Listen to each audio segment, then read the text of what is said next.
Eu gostaria de ler com os irmãos alguns versículos da carta de Paulo aos Colossenses, no capítulo 1. Colossenses, capítulo 1, do verso 15 em diante. Colossenses, capítulo 1, do verso 15 em diante. Ele é a imagem do Deus invisível, o primogênito de toda a criação, pois nele foram criadas todas as coisas, nos céus, na terra, as visíveis e as invisíveis, sejam tronos, sejam soberanias, quer principados, quer potestades, tudo foi criado por meio dele e para ele. Ele é antes de todas as coisas, nele tudo subsiste. Ele é a cabeça do corpo da igreja, ele é o princípio, o primogênito de entre os mortos, para em todas as coisas ter a primazia, porque aprove a Deus que nele residisse toda a plenitude. Agora no capítulo 2, o verso 9. Capítulo 2, verso 9. Porquanto nele habita corporalmente toda a plenitude da divindade. Amém. Nessa manhã eu gostaria de falar alguma coisa sobre a pessoa de Jesus Cristo. Um dia Jesus chamou alguns dos seus discípulos e subiu a um monte, e diz a Bíblia que ali ele transfigurou-se, ele mudou, houve uma mudança na sua aparência. E diz a palavra que em determinado momento da transfiguração, ali estavam Jesus, Elias e Moisés. Ou seja, Moisés representando toda a lei, Elias representando os profetas. Portanto, ali estava todo o pacto do Velho Testamento, da Velha Aliança. E diz a palavra que quando estavam Elias, Moisés e Jesus e os discípulos que ali estavam, uma voz do céu se fez ouvir e disse: este é meu filho amado, a ele ouvi. E que os discípulos, quando levantaram os olhos, porque eles estavam boquiabertos, pasmos, diante da glorificação de Jesus, da beleza daquela hora, diante da maravilha, do brilho daquele instante, eles nunca tinham imaginado ver a glória de Deus com o brilho que eles viram naquele dia. E o que aconteceu? Diz a palavra de Deus que a ninguém viram, a não ser apenas Jesus Cristo. Isso é, o que a mensagem da revelação transfigurada deixa claro, é que os nossos olhos não devem estar postos em Elias nem em Moisés, ou em qualquer outro profeta, mas na pessoa de Jesus Cristo. Jesus é, de fato, a única expressão plena do Deus invisível. E nesta manhã nós lemos aí no verso 15 que ele é a imagem de Deus, ele é a expressão, o rosto, a cara de Deus para todos quantos querem ver a Deus. Quem quer ver a Deus tem que olhar para Jesus. Quem quer conhecer a Deus tem que conhecer Jesus. Quem quer ter ideia de quem Deus é, tem que saber quem Jesus é. E nesta manhã eu gostaria de ver, aí no capítulo 1 de Colossenses, algumas 6 ou 7 coisas, fique com sua Bíblia aberta, que só Jesus de Nazaré tem. São qualidades, são superioridades, são coisas que nem Elias, nem Moisés, nem profeta algum, por maior que tenha sido, nem Isaías, nem Jeremias, nem reis como Davi ou qualquer outro, nem homens como Abraão, patriarcas do tipo dele, tiveram qualidades que são pertinentes somente a Jesus de Nazaré. E por esta razão é que nós não cultuamos Moisés, não cultuamos profetas, não cultuamos anjos, não cultuamos seres angelicais, celestiais, mas cultuamos apenas e tão somente Jesus Cristo. Em primeiro lugar, o verso 15 nos dá uma razão, esse que nós acabamos de ler. Aí está a primeira coisa que só Jesus é. Ele é o quê? A imagem de Deus, a imagem de Deus. O autor da carta aos Hebreus diz que, havendo Deus outrora falado aos pais pelos profetas, nestes últimos dias, diz ele, nos falou pelo Filho, que é a exata expressão do seu ser. E o capítulo 2 de Colossenses, verso 9, nos ensina que nele, em Jesus, habita corporalmente toda a plenitude da divindade. Vamos parar um pouco e pensar nas implicações desta expressão. Meus irmãos, nós sabemos que o universo aos nossos olhos é infinito. Não sabemos onde começa e não sabemos onde termina. Não temos noção, nem podemos mensurar o universo. Algum tempo atrás eu li que os cientistas chegaram à conclusão de que há aproximadamente 114 bilhões de galáxias. E que, segundo eles, isto representaria 1% do universo. Agora mesmo acabaram de descobrir mais 9 planetas novos. Eles estão sempre descobrindo, porque o universo é absolutamente infinito à mente humana. O universo é absolutamente infindável. Agora pare um pouco e pense que Deus não está no universo, é o universo que está em Deus. Deus é maior, Ele transcende, Ele supera, Ele vai para além do universo. Agora diz a Bíblia que este Deus, que é maior do que o universo, que contém o universo, que administra o universo, que gerencia o universo, este Deus que lidera todo o universo, Ele estava inteiro, completo, absoluto, pleno na pessoa e no corpo de Jesus de Nazaré. Jesus tinha toda a plenitude da divindade, amém? Toda.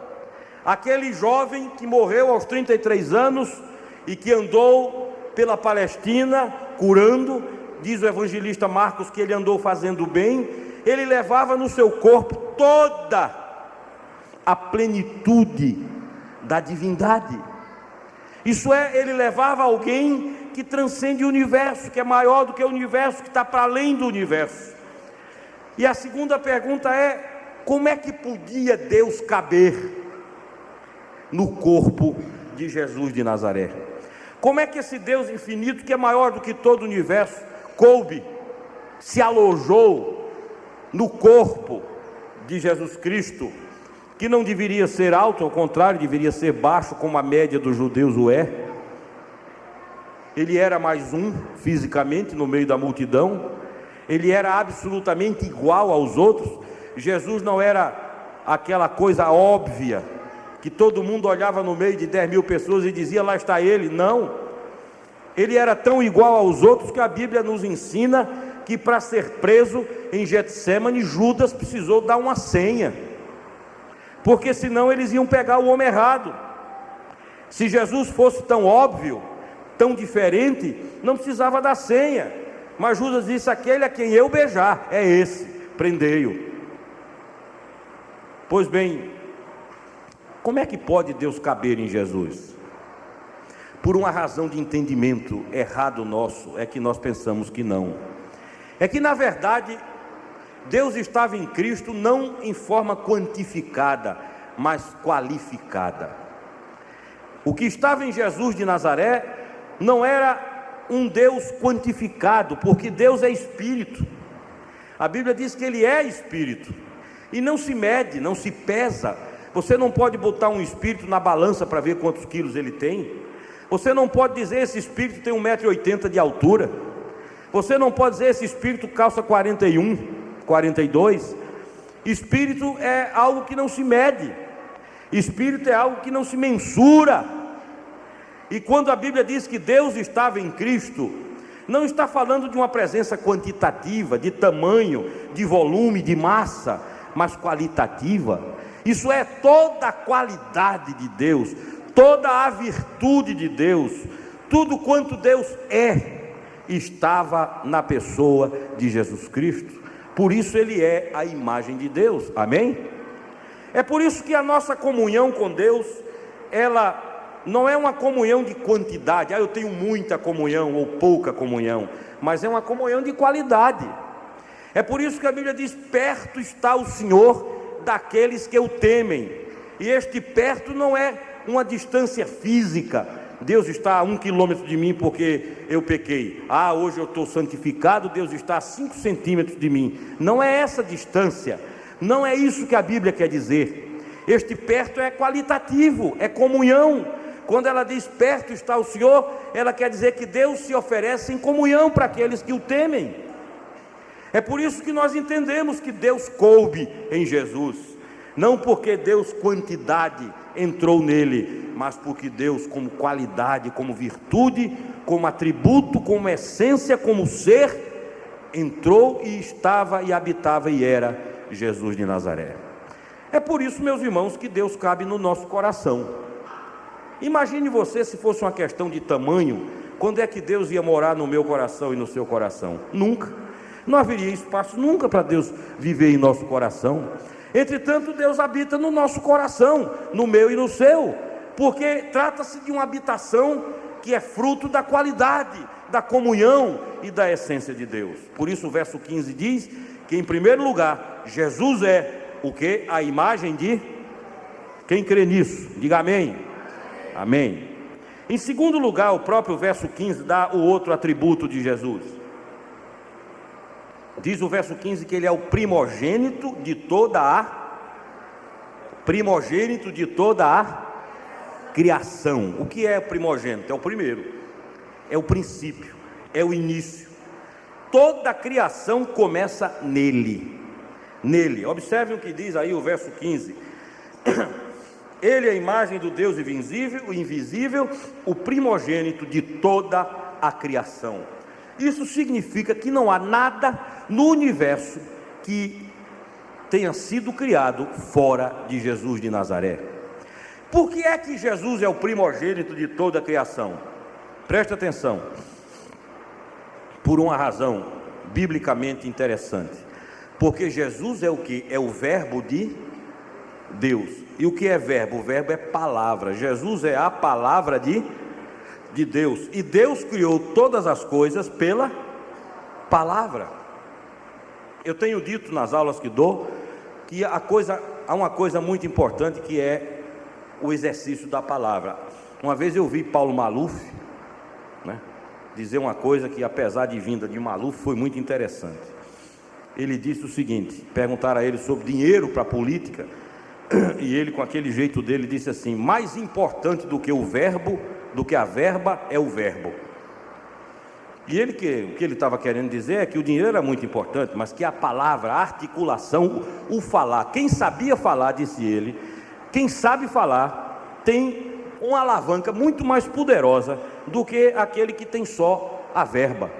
Então, quando há a fusão, dizia ele, da verba com o verbo, a coisa fica quase irresistível. O Jesus é o princípio da criação, porque tudo foi criado pela palavra. E se você parar para observar, o que acontece na sua vida, na sua casa, no seu trabalho, é resultado da sua palavra. É você que alguém chega e diz: mas que lugar bonito para colocar essa mesa.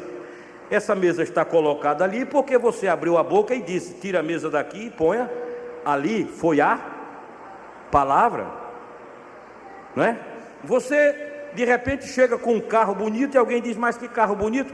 Você está com esse carro porque você abriu a boca e disse numa loja que queria comprar o carro. Então tudo é precedido pela palavra. É a palavra que faz a comida, é a palavra, é a dona de casa que diz para a moça que trabalha: olha, hoje eu quero que você faça uma carne de sol gordinha com a farofa branca e não sei o que, e lá vai. É você que diz para a moça que trabalha na sua casa: eu quero que você dê um polimento nos móveis, amanhã você vai lavar a casa. Tudo é resultado da palavra. É a palavra que faz as coisas acontecerem. E por isso Jesus, que é a palavra de Deus, é o princípio de toda a criação. A Bíblia diz que Deus criou tudo pela palavra, ou seja, por Jesus. Por isso está escrito assim: e disse Deus: haja luz, e houve luz. Haja, falou. E olha que diz assim: e disse Deus. Mais à frente diz: e disse Deus: haja firmamento, e houve. E disse Deus, isso é, Deus falou. E pela palavra de Deus todas as coisas foram. E quem é o resumo, a essência a condensação de toda a palavra de Deus. Quem é? Quem? Falem. Jesus. Ele é o verbo, ele é a palavra, ele é a expressão. Deus fala, o discurso de Deus é Jesus. Amém? Por isso, ele é o primogênito de toda a criação. Não há nada que tenha sido criado fora dele. Você pode olhar para o hipopótamo, que é um indivíduo enorme, ou olhar para uma formiguinha quase imperceptível. Isto tudo foi criado pela palavra de Deus, e a palavra de Deus tem o nome de Jesus. Por isso, quando você vê árvores, vegetação, um pássaro cantando, tudo isso que você vê, que é bonito e gostoso, glorifique a Deus, porque foi criado em Jesus de Nazaré. As outras coisas não. As outras coisas barulhentas, o que o homem criou é complicado, né? O homem criou coisas que muito mais irritam às vezes do que ajudam. Agora, diz a Bíblia que tudo quanto Deus criou é bom. Tudo quanto. Por isso que eu não entendo a irmãos de certos grupos: eu não vou tomar banho de mar porque é pecado. Estão perdendo uma bênção muito grande, porque quem criou o mar não foi a Cagepa. Quem criou o mar foi Deus. E a Bíblia diz que tudo quanto Deus fez é. Então o mar é bom. É bom. Há outros que dizem: eu não como galinha cabidela porque é pecado. Quem criou a galinha, quem criou tudo isso, o homem apenas fez os arranjos, foi Deus. E tudo que Deus criou é bom. Por isso que Jesus, na sua sabedoria, disse que tudo quanto o homem comer, tudo que vier com ações de graças é bem-vindo. Agora, se gosta ou não gosta, é outra história. Então, irmãos, a segunda característica da pessoa de Jesus é que ele é o primogênito da criação. Em terceiro lugar, o verso 17 dá outra qualidade dele: ele é antes de todas as coisas. O que é que existiu antes de Jesus? O quê? Nada. Ele é. Observe que Paulo não diz assim: ele era antes de todas as coisas. O verso 17 não diz ele era antes de todas as coisas. Até soa mal aos nossos ouvidos, mas o verso 17 diz: ele é antes de todas as coisas. Ele é, porque Jesus não era. Não se aplica este tempo do verbo a Jesus. Jesus não era nem foi, ele é, aleluia.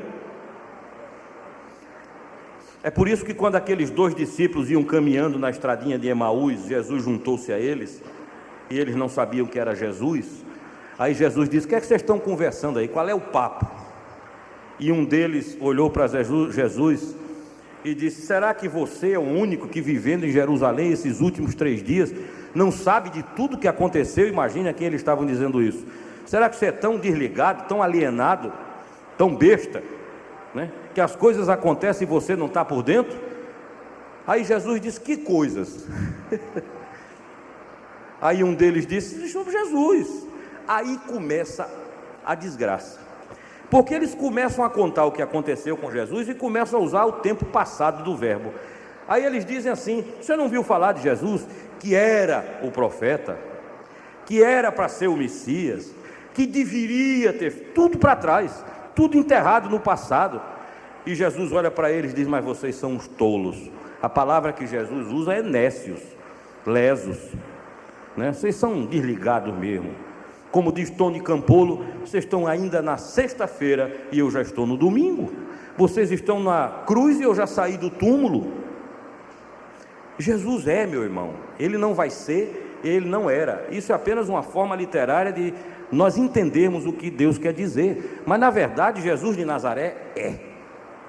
Para ele não tem tempo, não tem dia, não tem noite, não tem hora, não foi, não vai ser, é por isso que ele nos entende, porque ele não vê como a gente era, nem como a gente vai ser, ele nos vê como nós somos, e ele nos ama como somos. Ele é antes de todas as coisas. Não há nada nem pessoa, nem matéria, nem coisa nenhuma que esteja antes, anteceda Jesus de Nazaré. Amém. O verso 17 ainda diz uma quarta coisa, diz que nele tudo, eu não vi, nele tudo subsiste. Você entende a profundidade disso aí? O que a Bíblia está dizendo é que as coisas só estão aí como estão, porque elas estão em Jesus. Se não, presta atenção, se não fosse Jesus, estaria estabelecido o caos, a desgraça. Porque Satanás, a Bíblia diz que ele veio para matar, para roubar e para destruir. Ele tem prazer nestas três coisas. Mas a Bíblia diz que o Filho de Deus se manifestou para destruir as obras do diabo. Então, o diabo, como dizia Martim Lutero, ele é o contrafator de Deus, ele é o oposto de Deus. Deus quer ordem, ele quer desordem. Deus quer paz, ele quer guerra. Deus quer amor, ele quer ódio. Deus quer santidade, ele quer pecado. Deus quer beleza, ele quer feiura. Deus quer organização, ele quer o caos. Ele é o oposto, ele é a perfeição da imperfeição. Ele, se pudesse, ele tivesse espaço para fazer o que ele quer, ele destruiria tudo e todos. Porque a Bíblia deixa claro que esse é o ministério do diabo, é destruir. Se ele tivesse liberdade, se Deus dissesse, você tem 10 minutos para fazer o que você quer, olha o que ia ter de avião caindo, de trem virando, de assassinato, muito mais do que você conhece, o que ia ter de desgraça, de inundações, se ele tivesse 10 minutos de soberania. Mas graças a Deus que ele não tem uma fração de segundo de soberania. O soberano de tudo isso chama-se Jeová, louvado seja o nome dele. Deus é que sustenta e mantém. Por isso o verso 17 diz que em Jesus tudo subsiste, por isso que ainda há ordem, não é? É por isso que o sistema ainda, o homem não consegue destruir totalmente. E quando isso começar a acontecer, diz a Bíblia, que haverá o que? Novos céus e nova terra. Tudo vai ser reposto no seu lugar, tudo vai ser recolocado no seu devido lugar, um novo céu e uma nova terra. Porque o prazer de Deus, do caráter de Deus, é ordenar, consertar, restaurar, levantar, limpar, polir, ajeitar, botar na ordem, enfim, fazer as coisas funcionarem perfeitamente. E por isso a Bíblia diz que em Cristo Jesus todas as coisas subsistem. É por isso, meus irmãos, que você olha para os passarinhos e você não vê um passarinho bater ponto, assinar carteira, mas todo dia eles comem. É mais fácil a gente não ter o que comer do que um passarinho desse não ter, porque nele tudo subsiste. Alguns dias atrás o Globo Repórter mostrou uma coisa que Mário Gremper já tinha me falado, e eu já estava impressionado desde que Mário falou. O Globo Repórter mostrou a história dos salmões, esse peixe, salmão. Presta atenção nisso aqui. O salmão, ele nasce nos rios gelados, principalmente do Canadá. Rios que nascem nas montanhas geladas do Canadá. Aí o salmão nasce. Aí ele nada todo o rio a favor da correnteza e vai para o mar. Entra no mar, passa 7 ou 8 anos vivendo no mar, nesse marzão, anda por todo canto. Pega esse oceano Atlântico, vira de cabeça para baixo, vai para lá, vem para cá. Depois de 7, 8 anos, sabe o que é que o salmão faz? Ele pode estar aqui na praia de Manaíra. O salmão pode estar nadando aqui na Paraíba, o salmão. De repente dá uma coisa na cabeça do salmão, um clique. Sabe o que é que o salmão faz? Volta, faz o caminho de volta, nada milhares e milhares de quilômetros, milhares e milhares de quilômetros, e no meio de milhares de rios que existem, ele volta e entra no mesmo rio de onde saiu, sem uma chance de erro. Vai lá para o Canadá, sai daqui, vai lá para o Canadá.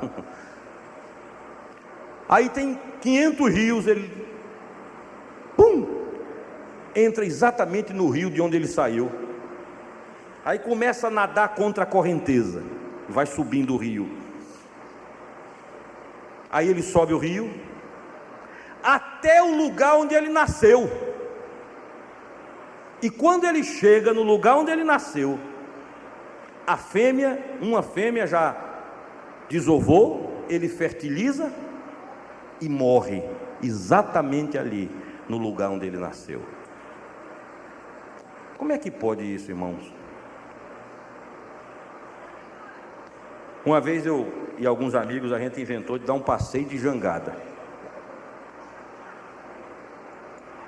Aí saímos ali de Praia Formosa para vir aqui, onde hoje é Intermares. E nos perdemos. Passamos o dia que eu cheguei da cor de um pimentão, com raiva, e quase a gente não consegue voltar aqui. Agora imagine você, um salmão, que nunca foi a uma universidade, nunca sentou no banco de uma escola, não sabe o que é internet, não sabe o que é um radar, não sabe o que é uma sonda. Ele faz todo esse caminho e não erra, porque nele tudo subsiste. Alguns anos atrás eu vi um filme do Instituto Moody de Ciências de Chicago, que mostrava a migração de um pássaro canadense que voa 12 mil quilômetros, conhece todas as correntes de ar, e nesses 12 mil quilômetros ele só faz uma escala para comer, numa ilha do Atlântico, do Caribe. E dizia o cientista, se ele errar por 1 milímetro de grau, ele morre. Mas eles não erram. Tem um ornitólogo em São Paulo, isso é, ornitólogo, os irmãos sabem, é alguém que trabalha com pássaros, com aves, que estuda. Um dia ele abriu o apartamento, a janela, tinha um falcão pousado na varanda do apartamento. Falcão é uma ave que vem lá dos Estados Unidos e do Canadá. E aquele ornitólogo foi impressionado. Pois bem, durante mais de 15 anos, todos os anos, o falcão vinha para a mesma varanda. Quando começava o inverno no hemisfério norte, o falcão, ó.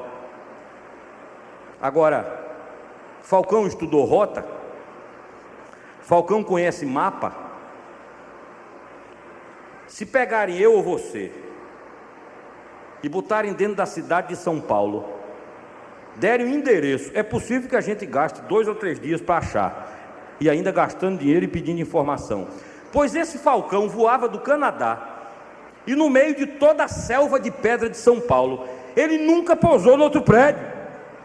Todo ano ele vinha para o mesmo prédio. E quando os meses passavam, a primavera já se anunciava lá para o lado do norte, sem dizer nada ele batia as asas e voava de volta. Aquele ornitólogo teve o cuidado de marcar o falcão, para saber que era o mesmo falcão, que nunca errou o endereço do apartamento daquele homem em São Paulo. Hein? Sabe por quê? Não lhe emociona? Porque nele tudo subsiste. Amém? Nele tudo subsiste. A Boeing faz um avião cheio de equipamentos.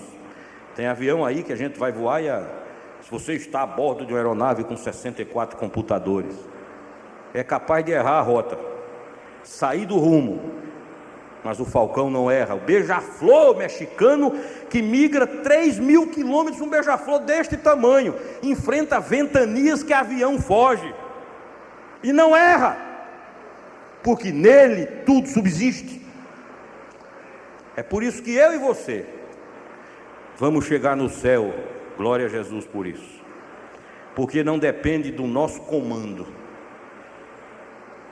não depende da nossa habilidade como motorista, mas chegaremos lá porque nele tudo subsiste.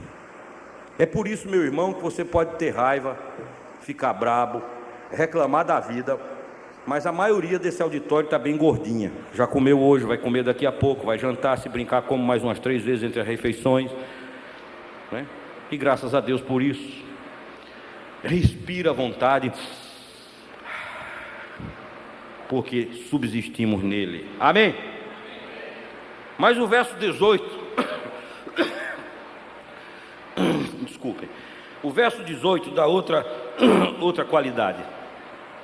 O verso 18 começa dizendo que Jesus é o quê? Ele é a cabeça do corpo. Ele é a cabeça do corpo da igreja. Ou seja, nós somos os membros. Nós somos pé, nós somos braço, nós somos mão, nós somos dedos, nós somos pernas. O que nós não somos, nenhum de nós, é cabeça.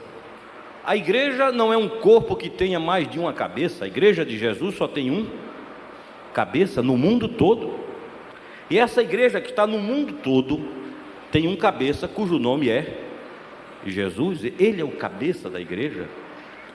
E é interessante Jesus como cabeça, porque se nós observarmos, as coisas mais importantes acontecem através da cabeça. Você é o que sua cabeça é. Por isso existe uma expressão: fulano está de cabeça feita, né? Ah, eu fiz a cabeça de cicrano. Porque a pessoa, em última análise, é o que a cabeça é o que a mente é. Por isso a Bíblia diz: ensina a criança no caminho em que deve andar, e quando for velha não se desviará dele. Isso é, faz a cabeça da criança enquanto ela é criança. Porque uma vez feita a cabecinha, não há mais quem tire isso de lá. Eu li ontem a história de um homicida, e ele, numa revista lá do Sul, ele dizendo: eu cresci na igreja, fui educado na igreja, na Assembleia de Deus, na escola dominical. Ele diz: eu estou longe da verdade, mas sei que um dia Deus vai me levar de volta. A cabeça está feita.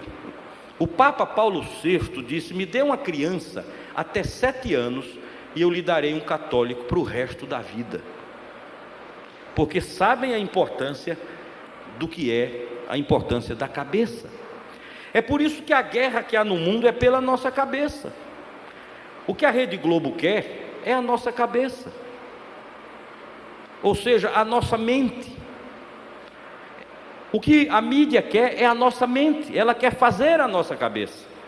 Porque uma vez na mente, goteja para o coração, desce para o coração. E é por isso que a igreja não corre nenhum risco. E agora eu falo em termos escatológicos, não há nenhum perigo para a igreja de Jesus Cristo, porque o cabeça da igreja é Jesus Cristo. Ele é o nosso cabeça. E por isso Paulo diz que nós temos que ter a mente de Cristo. A mente de Cristo, isso é, a cabeça de Jesus Cristo. Ele é a cabeça da igreja. Ele é a mente da igreja. Agora observe você o seguinte: a gente vê o mundo com os olhos estão o cabeça é. Por isso a gente deve aprender a ver a vida como Jesus vê. A gente ouve com os ouvidos estão o cabeça é. Temos que aprender a ouvir como ele ouve, a filtrar.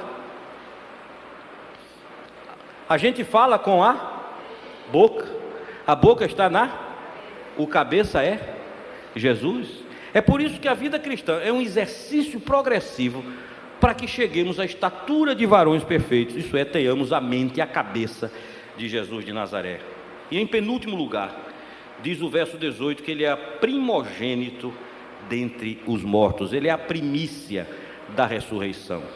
Você pode dizer assim: mas teve gente que ressuscitou antes dele. No tempo e no espaço é verdade, mas quem ressuscitou antes dele, ressuscitou por causa dele. Ele é o princípio, postulado, a lei que rege a ressurreição. Se Jesus não tivesse vencido, ninguém ressuscitaria. Você sabe que todos nós, se morrermos, um dia ressuscitaremos, porque ele ressuscitou primeiro. A sepultura não nos terá para sempre. A cova não será habitação para o nascido de novo, porque ele ressuscitará. O grande poeta evangélico Gioia Júnior, dentre as muitas pérolas que deixou, disse: se a razão que motive a paz, eis sua lei. O meu Senhor sempre vive, então eu também viverei. Amém? E o que irrita Satanás é isso, é que ele sabe que sobre mim e sobre você não há uma sentença de morte eterna, mas estamos autenticados para a vida eterna, em nome de Jesus, porque Ele é o princípio da ressurreição. Glória a Jesus por isso. E em último lugar, diz aí o verso 19, uma coisa linda: porque aprouve a Deus que nele residisse toda a plenitude. Amém? Irmãos, Jesus é completo, não falta nem sobra. Por isso tem um louvor antigo que diz assim: quem tem Jesus tem tudo, quem não tem Jesus não tem nada, né? Esse é um louvor do meu tempo de menino. Quem tem Jesus tem tudo. Está acabada a história, como dizia meu pai. Está acabada a história, acabou. Tem Jesus? Tem. Você pega uma pessoa: isso aqui é uma pessoa maravilhosa, olhe, essa pessoa aqui é uma pessoa conhecida na sociedade, tem um currículo extraordinário, tem um cadastro maravilhoso, essa pessoa. Aí você pergunta: tem Jesus? Não, então não tem nada. Esse aqui é um Lázaro, está aí aflito, com dívida, com problema, angustiado, parece que se alimenta de lágrimas, luta a vida toda, não fez nada, não tem nada, do ponto de vista do sistema é um coitado. Aí você pergunta: tem Jesus? Tem, então tem tudo. Quem tem Jesus tem tudo, quem não tem Jesus não tem nada. Quem não tem Jesus é como um vagalume, dá uma brilhada e apaga, passa por essa vida, porque a passagem de um ser humano por esta vida é como o piscar de um vagalume. O que significa 80, 70, 90 anos de idade dentro de uma eternidade? É o piscar de um vagalume. E a pessoa acha que isso aqui é tudo. Agora, quem tem Jesus não, é luz acesa o tempo todo, porque tem toda a plenitude. Pastor, se eu tenho toda a plenitude porque eu tenho Jesus, por que as coisas ainda não aconteceram na minha vida? Porque você tem a plenitude potencialmente, ela será desenvolvida dia a dia até você atingir a estatura de varão perfeito. Tenha paciência. Não é como a gente quer, nem quando a gente quer, mas é quando Deus quer. Amém? Você já tem dentro de você, aí no coração, a plenitude da divindade. Tenho, pastor? Tem. Por que é que eu tenho? Porque o Espírito Santo mora dentro de você. Agora, tenha paciência, que Ele vai fazendo as coisas acontecerem. Tenha certeza de que hoje você é um pouquinho melhor do que ontem, porque até enquanto você dormia, o Espírito Santo trabalhou na sua vida. Amém? Você já parou, meu irmão? Se não parou, dê uma paradinha agora para pensar: quem é que Deus inventou de botar para morar dentro de você? Somente Jesus. É pouco? Ou quer mais? Aquele que habita em você é a imagem de Deus. Amém? Aquele que habita em você é o primogênito de toda a criação. Amém? Aquele que habita em você é o cabeça da igreja. Aquele que habita em você é o primogênito da ressurreição. Aquele que habita em você é aquele em quem todas as coisas subsistem. Aquele que habita em você, querido, é a plenitude do Deus eterno. Então, nessa manhã, ao invés de cara comprida, vamos ter a cara redonda em nome de Jesus, com aquela risada de engolir orelha. Porque se tem um povo na terra que tem razão para viver alegre, somos nós. Apesar de nós, apesar das lutas, dos fracassos, das quedas, dos problemas, não há ninguém no mundo, nem Rothschild, nem Rockefeller, nem Bill Gates, que tenha a razão que temos para vivermos alegres, porque em nós habita a plenitude da divindade. Isso não é brincadeira, isso não é invenção, né? A gente olha, diz: aquele irmão ali tão simples, tão pequeno, mas quando ele anda pelas ruas de João Pessoa, anda nele a plenitude da divindade. E um dia, quando a obra for completada, se cumprirá o que diz a Bíblia: Deus será tudo em todos, aleluia. Tudo em todos. Aí não vai haver espaço para outra coisa no coração nem na mente, porque Ele será tudo em todos. Louvado seja o nome do Senhor. Vamos curvar nossa cabeça. E enquanto o Alessandro canta, eu louvo a Deus, você agradeça a Deus, porque num corpo tão limitado, num vaso tão limitado como você, Deus permitiu que Jesus habitasse. E Jesus mora na sua vida, no seu coração. Pare agora e diga: Senhor, obrigado, porque eu nunca mereceria isso, mas por tua graça, Jesus mora no meu coração.